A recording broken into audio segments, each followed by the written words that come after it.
Ahora vamos a ver un poco de física del sonido. Y acá tenemos las ondas de ultrasonido. Como vemos, estamos usando transductores de distinta frecuencia, que vemos arriba uno de 2,5 MHz y el de abajo de 5 MHz. La longitud de onda es la que nos va a determinar el número de ciclos por segundo que va a estar emitiendo un transductor, que la vemos representada con el signo griego lambda. Lo que nos va a decir es cuántas ondas tenemos en un determinado tiempo. La longitud de onda significa cuánto dura cada onda a lo largo del tiempo. Entonces, como vemos, la de 2,5 MHz emite menos ciclos, menos ondas que el de 5 MHz, que va a emitir más ondas por segundo. La longitud de onda es cuánto dura cada onda. Y después está determinada por cuántas ondas hay en un periodo de tiempo, que va a ser un segundo, ¿sí? Entonces, a la derecha vemos el periodo de tiempo o longitud, el periodo de tiempo que nos va a determinar el número de ciclos por segundo, y la amplitud de onda que nos va a decir desde la línea cero cuántos megahertz tiene en uno solo de los sentidos. Eso nos va a determinar la amplitud de la onda. Entonces, dijimos que la longitud de onda es lambda, o sea, cuánto tiempo ocupa una onda, y la frecuencia va a ser cuántas de esas ondas hay en un segundo. La frecuencia, en el caso del ultrasonido, se mide en megahertz. Ahora, ¿cómo emiten los transductores el ultrasonido? Fíjense que van a generar una banda de ultrasonido que en el campo cercano que vemos en violetita, en fucsia, se va a ir estrechando, va a tener una zona donde va a estar como concentrado el haz ultrasónico, que se llama zona focal, y después se va a dispersar y va a ser el campo lejano. En la zona focal es donde nosotros vamos a tener mucha mejor definición. Por supuesto, además del haz principal, como vemos abajo, se generan unos ecos espurios que se llaman lóbulos laterales y que pueden generar artefactos, o sea, imágenes falsas, que también nosotros vamos a aprender a reconocer en las imágenes. Ahora bien, si nosotros estamos pensando que el ultrasonido va a viajar, por ejemplo, cuando hablamos de tejidos sólidos, que está a la derecha, va a viajar y se va a reflejar en una interfase, o sea, en un tejido. Parte va a volver al transductor, parte va a refractar, fíjense que se llama refracción, que lo vemos abajo a la izquierda, y parte se va a atenuar, ¿sí? Entonces, solamente una parte de los ecos que fueron emitidos son los que van a volver al transductor en distintos tiempos para que el transductor pueda generar una imagen dependiendo de los tiempos que tardan en volver esas ondas, para darnos la profundidad y la densidad de los tejidos. A la izquierda vemos cómo se dispersa el ultrasonido cuando tenemos eritrocitos en movimiento, o sea, glóbulos rojos. Estamos hablando de cuando nuestros transductores van a interrogar la sangre. Y fíjense qué es lo que pasa. La onda llega y va a ser reflejada en un montón de sentidos. El transductor va a tener que ser capaz de captar las ondas de los eritrocitos que estén reflejándose hacia él. Cuando vemos, y esto va a ser muy importante cuando hablemos de Doppler, tenemos ángulos, o sea, tenemos ángulos en los que incide sobre la interfase, o sea, sobre el tejido, y un ángulo en el que va a reflejar. Tenemos un ángulo de incidencia y un ángulo de reflexión. Si vemos, también va a refractar, que significa dispersarse dentro del mismo tejido, que nosotros eso no lo vamos a poder captar con el transductor. ¿De acuerdo? Tenemos que tener estos conceptos claros para poder después saber por qué no estamos obteniendo la imagen como nosotros quisiéramos, o poder interpretar los errores que estas cosas pueden generar cuando nosotros estamos usando un ángulo erróneo, por ejemplo, para interrogar los tejidos. Ahora, ¿por qué usamos transductores de 2 o de 15 MHz?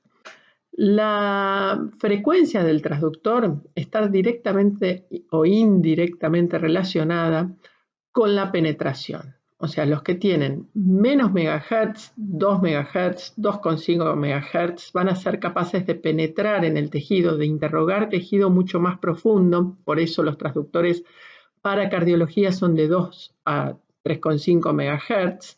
La mayoría hoy son multifrecuencia.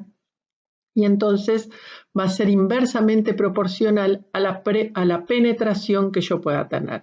Entonces, los que usamos en pediatría o que usamos para vascular van a tener frecuencias entre 10 y 15 MHz porque van a tener una mucha más alta definición, pero una baja penetración y van a poder interrogar tejidos que estén cercanos a la piel.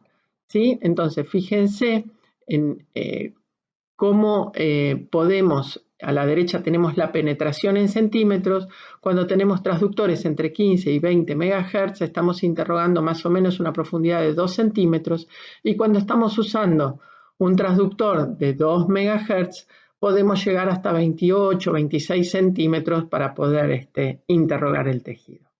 Entonces, quedamos que la penetración, la imagen que yo voy a poder obtener en centímetros de profundidad, va a estar inversamente relacionada a los megahertz, ¿sí? A la frecuencia del transductor. Entonces, transductores de 2 megahertz me dan más frecuencias y los de más alta frecuencia, o sea, 15 a 20 megahertz, me dan menor profundidad, perdón.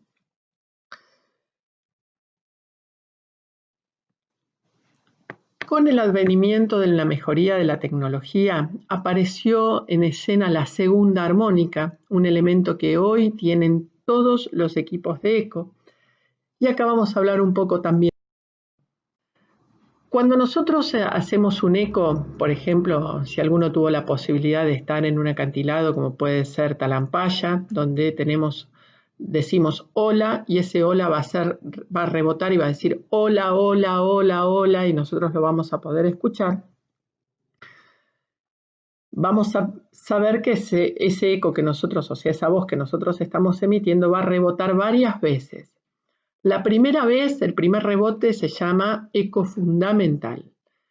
Después viene la segunda armónica, la cuarta armónica. Los que hacen música esto lo pueden entender mejor. ¿Y qué es lo que pasa? Cuando nosotros recogemos la señal de la segunda armónica, no la fundamental, sino recogemos la segunda armónica del eco, la imagen que nosotros vamos a obtener va a ser más pura porque va a tener menos ruido. Entonces, para esto nosotros vamos a emitir a 2 MHz y vamos a estar recibiendo las ondas que entren a 4 MHz y no a 2 MHz. Entonces, eso va a hacer que se limpie de ecos espurios la imagen que el transductor nos va a ofrecer. Podemos ver, fíjense a la izquierda, tenemos una imagen mucho más borrosa, es la misma imagen del mismo corazón, del mismo paciente, a la izquierda sin armónica y a la derecha con segunda armónica. Fíjense que a la derecha nosotros podemos ver mucho mejor las estructuras, podemos ver, si bien ustedes hoy no pueden entender todavía qué es lo que estamos viendo, fíjense que seríamos capaces de identificar más cosas que en la imagen de la izquierda. Entonces acá está explicado el tema de las armónicas que ya les expliqué, y la segunda armónica es la que nosotros vamos a estar recogiendo. Bueno, una vez que sabemos cómo vamos a ematir y cómo vamos a recibir las ondas de ultrasonido para generar la imagen, vamos a ver qué tipos de eco tenemos.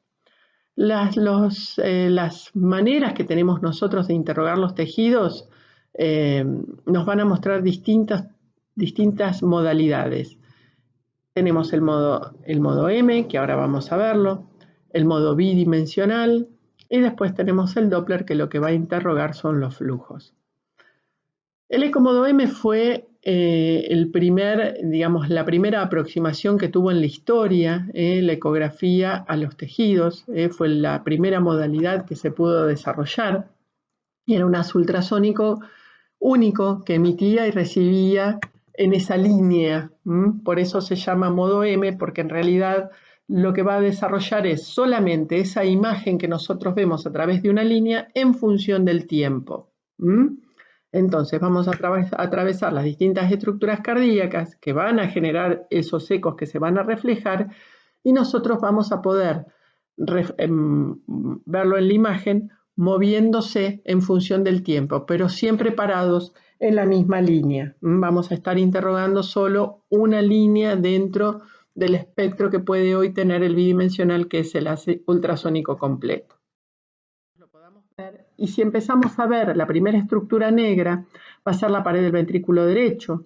Lo blanco que vemos en esta imagen, es la cavidad del ventrículo derecho, después el septum interventricular, la cavidad del ventrículo izquierdo y la pared posterior del ventrículo izquierdo, que es lo mismo en esta imagen, ¿sí? Pero en realidad acá todo lo negro es la cavidad, es lo que contiene sangre, por eso se ve negro, y todo lo blanco o grisecito son tejidos. Entonces, donde están los símbolos arriba es todo lo que está cercano a la piel, que el eco, como tiene 2 MHz, no va a poder interrogar correctamente, no va a tener buena definición cercana a la piel, pero sí fíjense que después aparece la primera línea que corresponde a la pared del ventrículo derecho, el primer espacio negro corresponde a la cavidad del ventrículo derecho, lo que vemos en el medio prácticamente de la imagen es el septum interventricular, que si nosotros vemos abajo tenemos el electrocardiograma que nos va a decir en cada complejo QRS nosotros tenemos el fin de diástole y donde está la onda T, la sístole. Entonces fíjense cómo la cavidad del ventrículo izquierdo, que es lo que está debajo del septum, es más grande en diástole y se achica en sístole porque nos va a mostrar cómo se va contrayendo el ventrículo izquierdo. Las líneas que vemos corresponden al aparato subvalvular mitral, algunas cuerdas que interroga el modo M, y después viene la pared posterior del ventrículo izquierdo y esa línea blanca que vemos corresponde al pericardio.